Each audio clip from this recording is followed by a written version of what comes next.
Bonjour à tous. Nous avons vu hier que Paul nous encourage à mener le combat de notre vie, le combat pour la vie, avec les armes qui viennent de Dieu et non avec les armes humaines. Nous avons parlé aussi d'un adversaire, mais quel est cet adversaire? Si nous ne savons pas contre qui nous combattons, nous risquons de combattre contre des moulins. Alors les adversaires sont désignés, et peut-être avant de lire le passage dans la lettre aux Éphésiens au chapitre 6 et au verset 12, peut-être nous dire que dans notre vie nous nous trompons parfois d'adversaires. Nous luttons contre les péchés. Je mens, je lutte contre le mensonge. Je vole, je lutte contre le vol. Oui, c'est quelque chose que l'on peut faire. Mais cela ne va pas à la racine du mal. Le vol, le mensonge ne sont que l'expression visible de quelque chose qu'il y a à l'intérieur de notre cœur, du véritable problème. Alors, contre quel adversaire devons-nous lutter? Lisons ensemble dans la lettre aux Éphésiens, le chapitre 6 et le verset 12.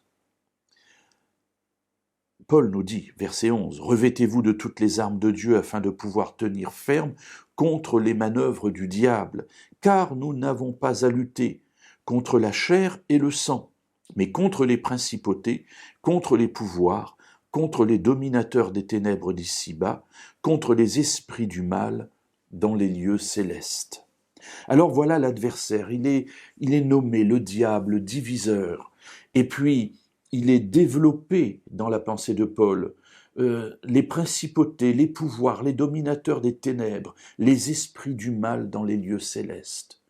Alors, oui, dans les lieux célestes, il n'y a pas que les anges de Dieu. Les lieux célestes, ce sont les lieux qui ne sont pas les lieux de notre terre.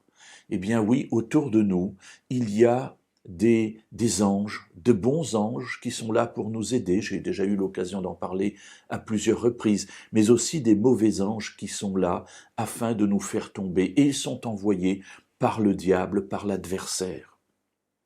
Ainsi, nous n'avons pas à lutter, dit Paul, contre la chair et le sang, c'est-à-dire contre les choses visibles.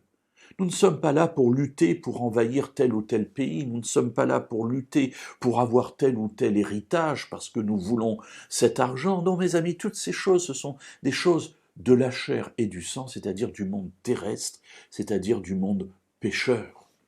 Mais nous avons à lutter une lutte spirituelle afin de transformer, ou plus exactement, de laisser Dieu transformer l'intérieur de notre cœur. Et si l'intérieur de notre cœur est purifié, si l'intérieur de notre cœur est changé, alors ce qui en sortira sera changé aussi. Et ainsi seront réglés le vol, le meurtre, le mensonge. Toutes ces choses nous deviendront horribles parce que nous serons remplis de la présence de Dieu. Et c'est pour cela que Paul nous dit qu'il nous faut revêtir les armes de Dieu, toutes les armes de Dieu. Parce que ce n'est pas contre le monde que nous avons à lutter, mais c'est contre les esprits envoyés par l'adversaire.